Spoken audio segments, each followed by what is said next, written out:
Bienvenidos al núcleo de agentes transmitidos por zoonosis en agentes, mecanismos de defensa y nutrición. Para iniciar este núcleo es importante que comprendan cuál es el concepto de zoonosis. Se entiende por zoonosis a todas aquellas enfermedades e infecciones en que puede existir una relación entre el animal y el hombre directamente o a través del medio ambiente. Dentro de esto se incluyen los portadores, los reservorios y los vectores.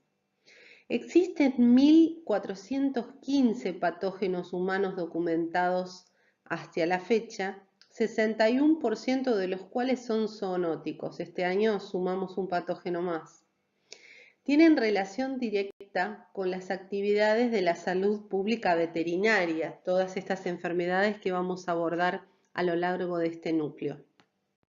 Justamente como tiene relación con la veterinaria y con la salud del ambiente, llegamos al concepto de una salud. Una salud se define como acciones de interacción que existen entre la salud pública, la salud animal y el medio ambiente. Se considera que el 75% de las enfermedades humanas emergentes son de carácter zoonótico.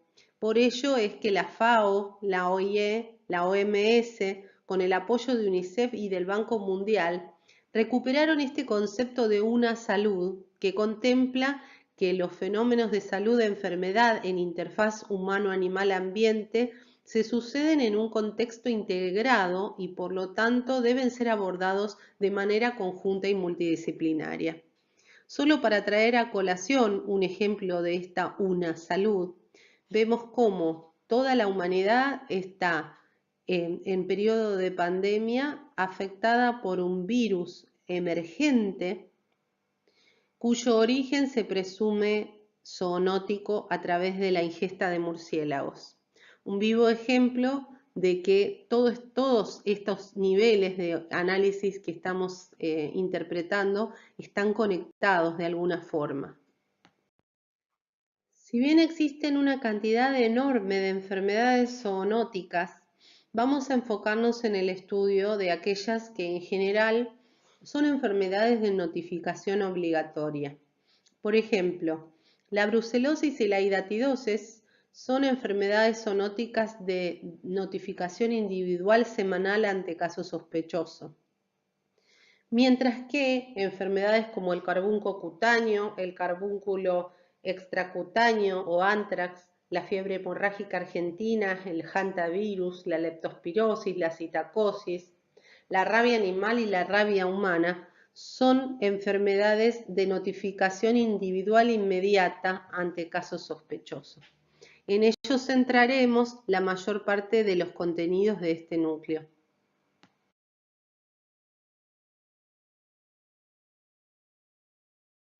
Iniciemos, por ejemplo, este tema hablando de los virus zoonóticos. El primer virus zoonótico del que vamos a hablar es el virus de la rabia. La rabia es una zoonosis de origen viral que afecta al sistema nervioso central de todas las especies de mamíferos, incluido el hombre, y en la gran mayoría de los casos presenta un desenlace fatal. Está distribuida mundialmente y es la responsable de la muerte de más de 60.000 personas al año, aunque se considera que hay un importante subregistro.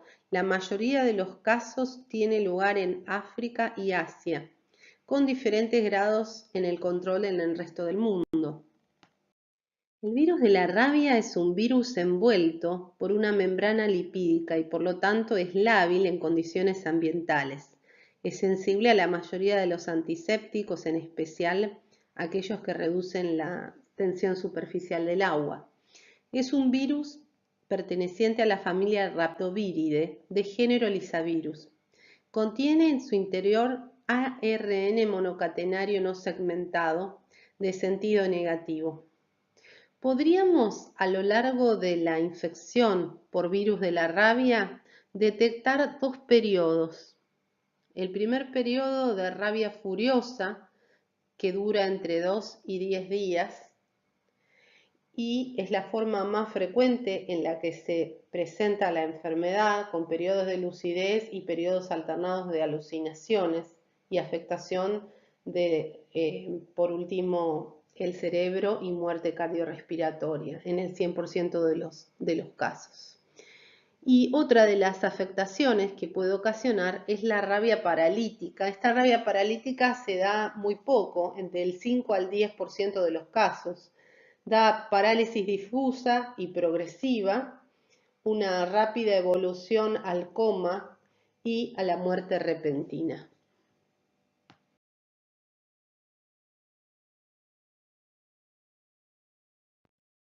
En general, la rabia puede tener un ciclo aéreo y un ciclo terrestre. En el ciclo aéreo suelen estar involucrados murciélagos que infectan a algunos mamíferos terrestres como zorrillos, que se infectan a zorros.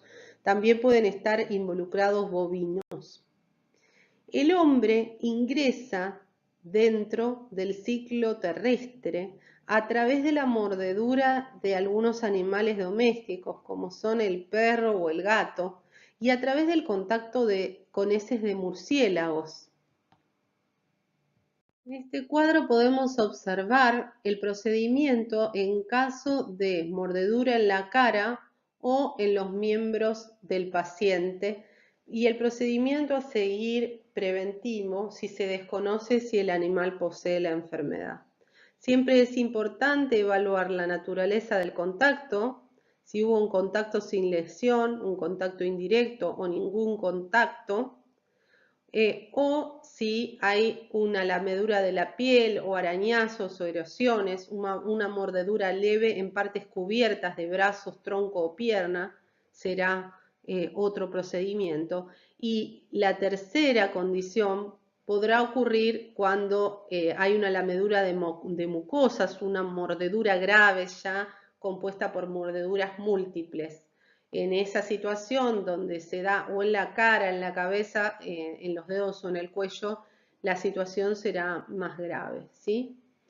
En los primeros casos, durante el periodo de observación o en el momento del episodio, lo que habrá que tener en cuenta es en qué estado de salud estaba el animal, ¿no? En el momento del episodio sospechoso o durante un periodo de observación de 10 días.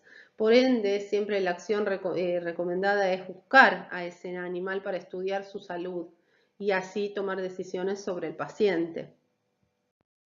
Dado que la enfermedad es rápidamente progresiva y suele ser mortal, la mejor estrategia para la salud pública tiene que ver con la salud veterinaria, recomendar a la tenencia responsable de animales y la vacunación con vacuna antirrábica.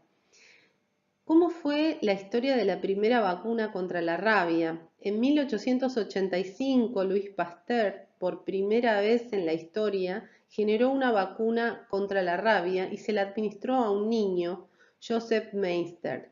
A través de experimentos refutó definitivamente la teoría de la generación espontánea y desarrolló la teoría del germen de las enfermedades infecciosas. Gracias a esta vacuna, el niño de 9 años que había sido mordido por un perro con rabia camino al colegio, sufrió algunas lesiones y luego de consultarle al químico y que inoculara al muchacho, el muchacho sobrevivió.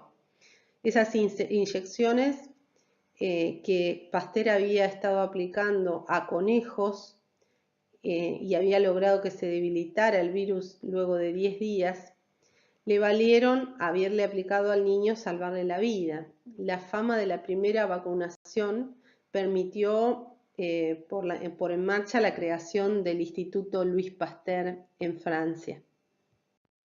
Otro de los virus transmitidos por agentes zoonóticos es el virus de la fiebre hemorrágica argentina. La fiebre hemorrágica argentina o mal de los rastrojos pertenece a un grupo de enfermedades con alta letalidad que se integran dentro del denominado síndrome de las fiebres hemorrágicas virales. Este arenavirus ha venido coevolucionando en las especies de roedores a las que infecta En general, en la región de Argentina, la especie de roedor más frecuente transmisor de fiebre hemorrágica argentina es la especie Calomys musculinus y ha sido identificado como reservorio del principal del virus Junín. Este virus Junín es un arenavirus. En cada región, cada virus puede infectar a varias especies de roedores, pero siempre hay una que por su densidad, prevalencia y características en la infección se comporta como el reservorio principal de la enfermedad. ¿Cómo es el ciclo? Aquí observamos al virus Junín envuelto con ARN circular negativo. En general, las personas que viven en ambientes rurales están en contacto con alguna especie de roedor. En este caso, en Argentina, el ratón maicero es el reservorio principal del virus Junín que causa la enfermedad de fiebre hemorrágica argentina. La persona está en contacto con heces, con orina o con algunos desechos del roedor. Hay un ingreso por vía respiratoria del virus y luego de esta inhalación ocurre el contagio del virus, la transmisión a través de todos los órganos, puede terminar en el pulmón y dar luego otros síntomas sistémicos como fiebre, dolor de cabeza y tos. Existe una vacuna denominada Candid número 1 y esta vacuna está disponible. Tienen recomendación de vacunación aquellas personas entre 15 y 65 años que vivan o trabajen o circulen permanentemente en las áreas endémicas del virus Junín. Las personas que estén en el ámbito endémico del virus Junín y tengan contacto con excreciones como saliva y orina de roedores, por ejemplo del género Calomys, tienen mayor predisposición a adquirir este virus por inhalación. Por ende, podrían detectarse, si no están vacunadas, fiebre, dolor de cabeza, decaimiento general. Luego pueden presentarse dolores musculares, dolores de articulaciones, de ojos, mareos, náuseas y vómitos. Otro de los virus zoonóticos a tener en cuenta es el hantavirus. Es un virus de ARN monocatenario negativo perteneciente a la familia Muniviridae. Las personas que están en el ámbito rural o entran en contacto con roedores infectados con anthrax, con hantavirus, se contagian a través de la orina, de las heces, de la saliva del roedor de campo. El principal vector es el ratón colilargo. Esta enfermedad se transmite, al igual que el virus que detallamos con anterioridad, a través de la vía de ingreso respiratoria. Puede ocasionar, en general, las infecciones de hantavirus representan una zoonosis emergente transmitida al hombre por estos roedores infectados con el virus. Los reservorios naturales de la infección son algunos roedores silvestres que presentan una infección crónica asintomática con viremia persistente y eliminan el virus a través de la orina, de la saliva o de las excretas permanentemente.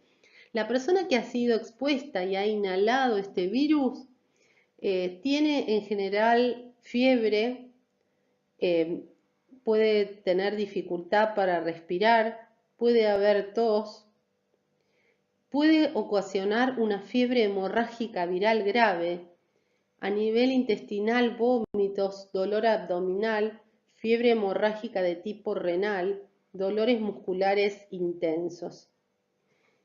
En los primeros casos se genera una afectación pulmonar y en los otros casos lo más frecuente es esta fiebre hemorrágica y fiebre hemorrágica de tipo renal. El primer caso al que hacíamos referencia es un cuadro clínico del síndrome cardiopulmonar por hantavirus. Se puede dividir en 4 fases: prodrómica o febril, cardiopulmonar, diurética y de convalescencia, en contraste con las 5 fases clásicamente descritas para la fiebre hemorrágica argentina, que incluye el síndrome renal.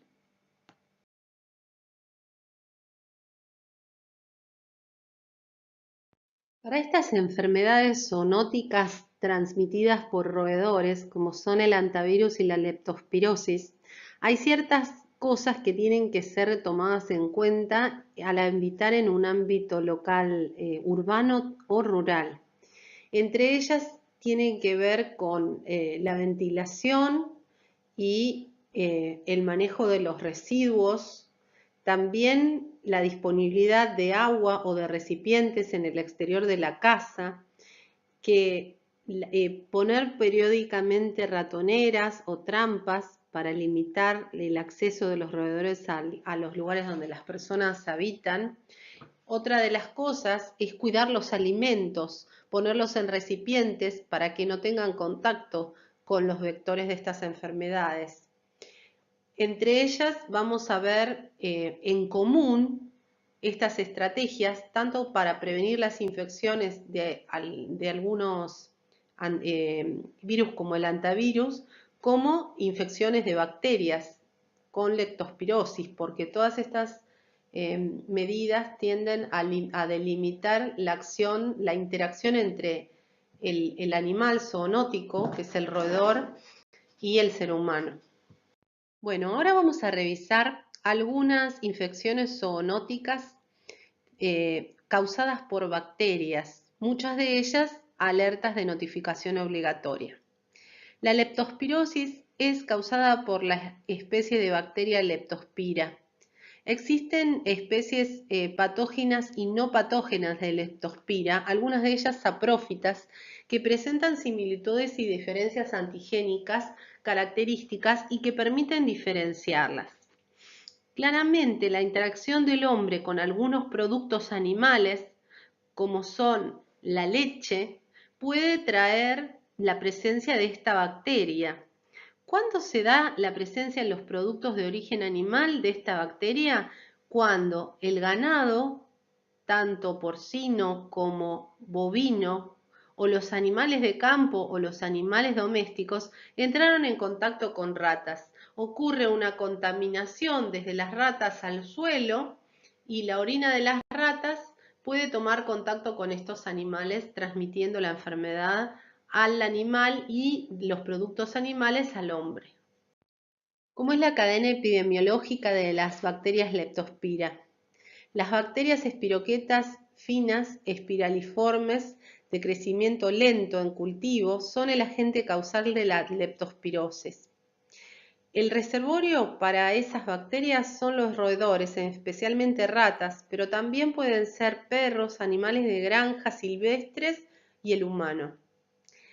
El modo de transmisión del agente está relacionado con el consumo de algunos alimentos de campo.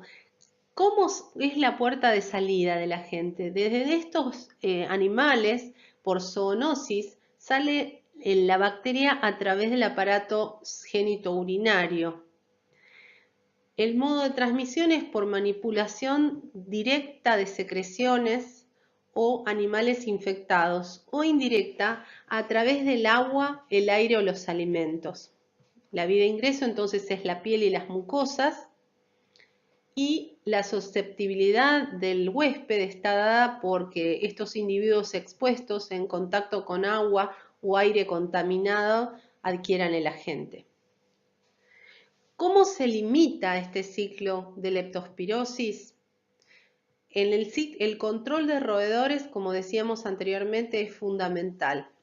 Y también, dado que es una enfermedad que entra en la órbita de una salud, la vacuna de los animales de campo.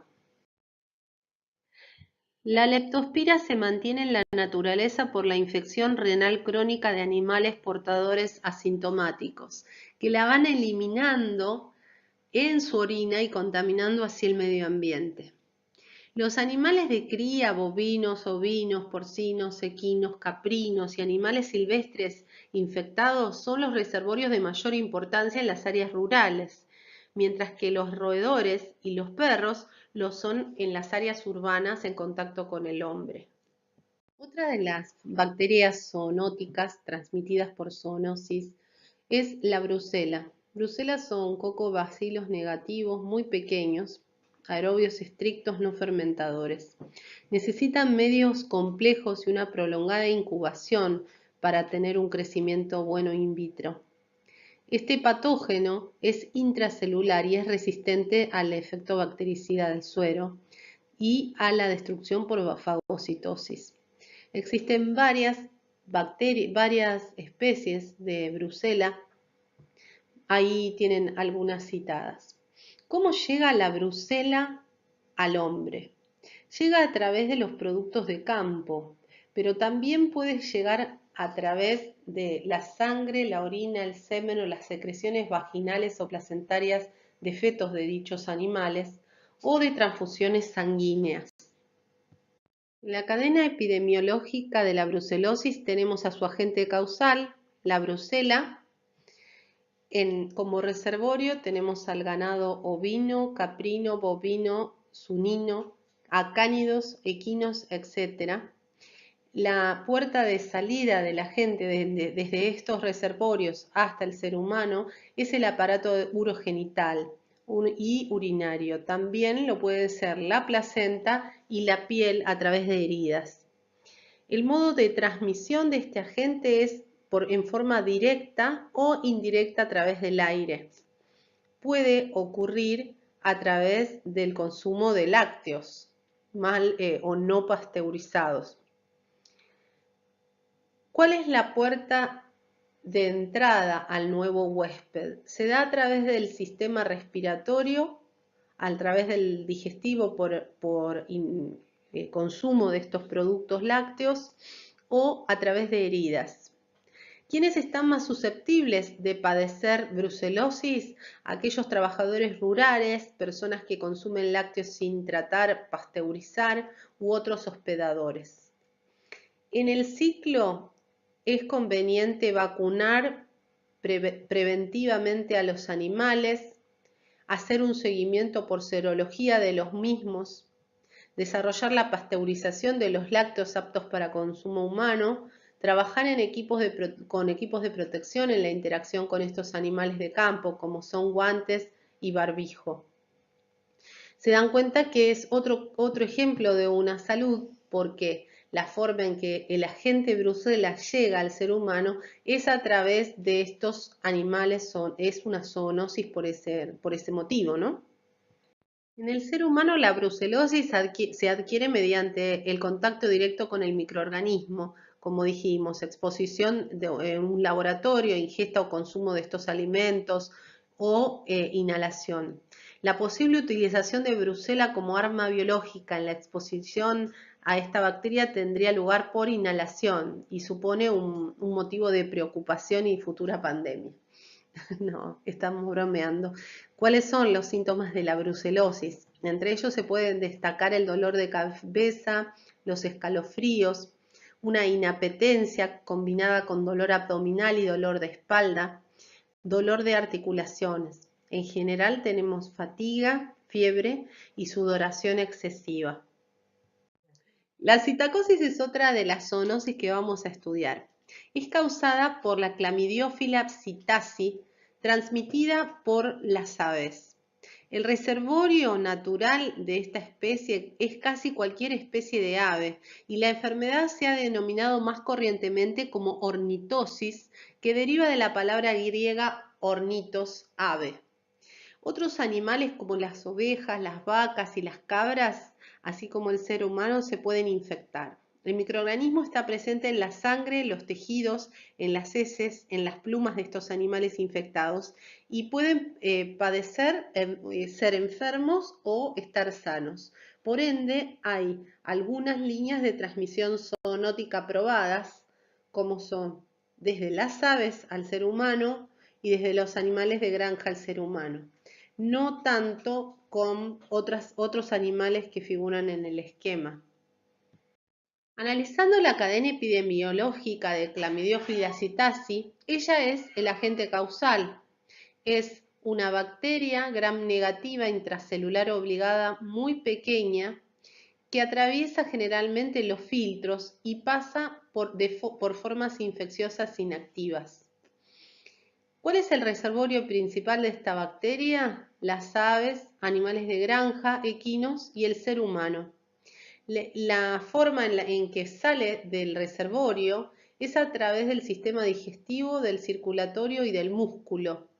El modo de transmisión es directo por exposición o contacto o indirecto a través de la piel, pero al paciente puede entrar por el sistema respiratorio. Los individuos expuestos a esta enfermedad suelen ser veterinarios, personas que trabajan con aves o que estén en contacto con excretas de animales infectados. ¿Cuáles son las recomendaciones para evitar este ciclo? Utilizar métodos de protección adecuados al tratar aves infectadas. La infección penetra a través del aparato respiratorio, donde las bacterias se diseminan a las células retículo-endoteliales del hígado y del vaso. Los microorganismos producen una necrosis focal. Entonces, hay un contacto directo con el ave, las esporas penetran por inhalación, llegan hacia los pulmones y llegan hacia los alveolos. Esto produce una diseminación hematógena y fundamentalmente una respuesta inflamatoria linfocitaria en los alveolos y en los espacios intersticiales. El carbunco es una infección causada por Bacillus anthracis. Los bacilos son gram positivos, formadores de espora, inmóviles y no hemolíticos. El carbunco es una enfermedad que afecta fundamentalmente a los herbívoros. Al ser humano se lo infecta como consecuencia de la exposición a animales o productos de animales contaminados. La enfermedad constituye un grave problema en aquellos países que no llevan a cabo o no pueden hacerlo campañas de vacunación animal. Por ejemplo, la enfermedad establecida en la fauna africana. El carbunco cutáneo produce una pápula indolora que progresa a una úlcera con vesículas alrededor y posteriormente a la formación de una escara que pueden aparecer adenopatías dolorosas, edema y signos sistémicos. Otra de sus formas es el carbunco digestivo. Se forman úlceras en el punto de invasión, por ejemplo la boca, el esófago, el intestino, que se asocian a adenopatías regionales, edemas y consecuentemente sepsis. El más grave es el carbunco por inhalación. Los signos inespecíficos iniciales siguen de una sepsis rápida con aparición de fiebre, edema y adenopatías. Síntomas meningios en la mitad de los pacientes y la mayor parte de los pacientes con carbunco por inhalación fallecen, salvo que se inicie un tratamiento de forma inmediata, para lo cual hay que diagnosticar la enfermedad con mucha rapidez. Analicemos ahora las enfermedades zoonóticas parasitarias. ¿Cuáles son de notificación obligatoria? Como ejemplo, la triquinelosis o triquinosis. Existen diferentes hospedadores animales del ciclo biológico de este nematodo Trichinella. Las ratas y roedores son los principales responsables de que esta infección se mantenga endémica, pero también podrían incorporarse en algunos ecosistemas otros organismos como son lobos o lagartos. Estas ratas o roedores son comidas por animales carnívoros u omnívoros, como son los cerdos, en algunos ecosistemas los osos, y se infectan a través del consumo de esa carne animal. ¿Cómo ingresan los humanos en este ciclo? Los humanos se infectan accidentalmente cuando comen carne del animal carnívoro que no estaba apropiadamente procesada, que no había sido lo suficientemente cocida, o al alimentarse de comida contaminada con esta carne. La invasión de larvas de triquina se produce en los músculos del organismo. Se caracteriza por una fiebre alta, dolores musculares, vómitos o diarrea. Afecta al hombre, pero también a un gran número de animales mamíferos. ¿Cómo prevenir esta enfermedad? Se recomienda cocinar bien las carnes de cerdo o derivados hasta que desaparezca su color rosado. Adquirir siempre chacinados y embutidos de empresas autorizadas en comercios habilitados por SENASA. Respetar las normas para la cría de cerdos. Es de vital importancia que los cerdos no entren en contacto con ratas. Alimentar a los cerdos adecuadamente. Eliminar las ratas de los criaderos de cerdos. Al finalizar, analizar la muestra de cada res utilizando microscopía y eliminar reses infectadas. SENASA es el organismo del Estado que se encarga principalmente de velar por la calidad de estos alimentos.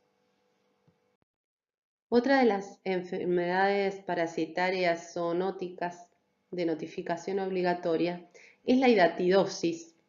La equinococosis humana o hidatidosis o enfermedad hidatídica es ocasionada por un estadio larval del Plathelminto cestodo Echinococcus granulosus. El adulto de Echinococcus granulosus es pequeño, mide entre 3 y 6 milímetros de largo y va a residir en el intestino delgado de su hospedador definitivo. En general, ese hospedador definitivo es un perro u otros cánidos, como vemos en el esquema.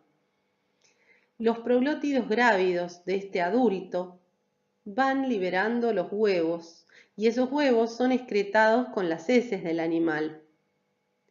Después de la ingestión por un hospedador intermediario, que puede ser un borrego, una cabra, un cerdo, ganado equino, camellos, lagartos, los huevos eclosionan en el intestino delgado liberando larvas oncósfora.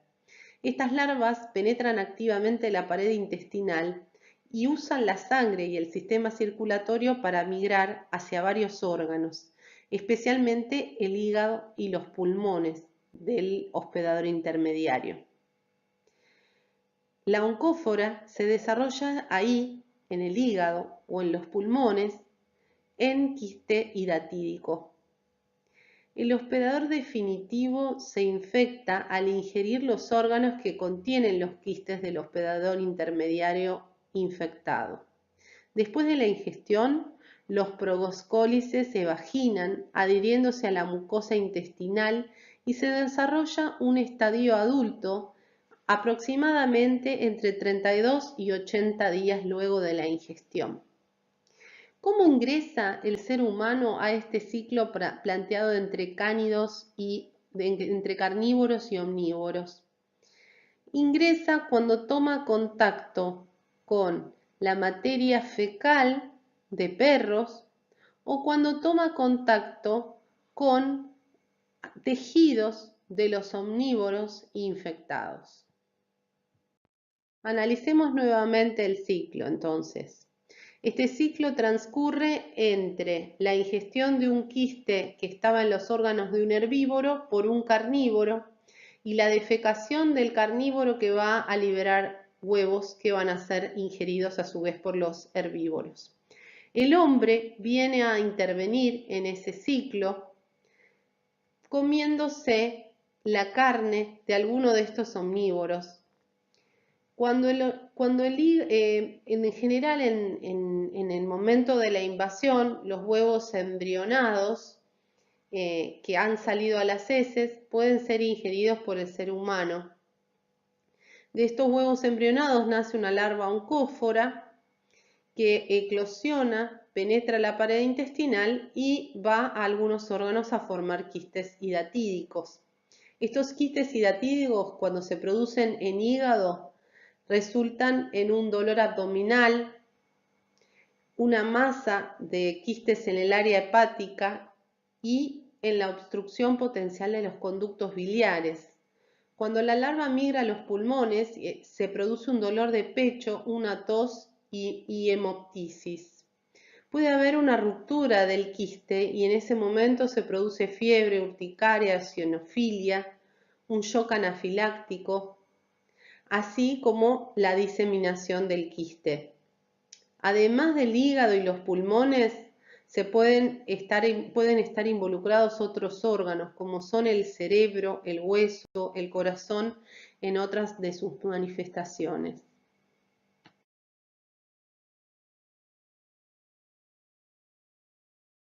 Habiendo analizado algunas de las infecciones transmitidas por zoonosis a lo largo de este núcleo, estamos en condiciones de pensar en algunas medidas de prevención para no contagiarse de las mismas. Vamos enumerándolas. 1. Lavado de manos. Antes de preparar los alimentos y comer, después de ir al baño y de tocar a los animales. 2. Lavar con bastante agua los vegetales antes de ser consumidos, porque muchos de los agentes o de sus estadios larvales o de sus huevos ingresan a través de los vegetales que van a ser comidos crudos. Es muy importante el lavarlos sin incorporar una gotita de lavandina en el lavado y en utilizar la mayor parte de las veces vinagre. 3. El tratamiento de la basura. La basura debe depositarse en cestos para su recolección, pero hay que mantener esos cestos tapados y lejos del alcance de insectos y de roedores. Si bien el ser humano convive con animales, con mascotas, con animales de cría, es imprescindible delimitar los espacios de convivencia entre estos animales y el hombre. Ejemplo, limitar el espacio donde se crían las gallinas y los animales de corral, limitar el espacio donde duermen los animales, evitar que los animales entren en contacto, dado que entran en contacto con tierra. Nunca meter animales a la cama o dejar que tengan acceso a la comida, a los platos, a los vasos. 5. Mantener la vivienda, los pisos, las paredes y los alrededores de la casa limpios y secos. Desmalezar, dado que las malezas son lugares de alojamiento de roedores. 6. No utilizar areneros. Los areneros en general son lugares transitados por animales como perros donde dejan su materia fecal y es de riesgo para los chicos estar en contacto con esos ambientes. 7. Controlar las moscas, cucarachas, roedores u otros vectores. Hay que desinsectizar, desratizar los espacios, sobre todo los que están relacionados con el procesado de alimentos y con el guardado de los alimentos. Dentro de las siguientes recomendaciones, la octava implica la tenencia responsable de animales, teniendo en cuenta la desparasitación periódica de animales domésticos y el tratamiento sanitario adecuado de animales de granja. 9. Evitar la mala disposición de la caca de los animales, lo que implica que si queda en la vía pública sea recogida y tirada a la basura. Evitar el contacto de las personas con esa materia fecal que puede contener estadios larvarios o huevos de parásitos. 10. No lavar nunca conjuntamente la ropa de las mascotas con las personas, ni enjuagar el trapo de piso en la bacha de la cocina. 11. No dejar que la mascota defeque en la calle o en la playa, de lo contrario, recoger los desechos y tirarlos en un lugar de deposición final. 12. Manipular y cocinar adecuadamente los alimentos y que exista un control sanitario en la elaboración de manufacturas. Muchos factores socioculturales determinan la transmisión de estas enfermedades zoonóticas.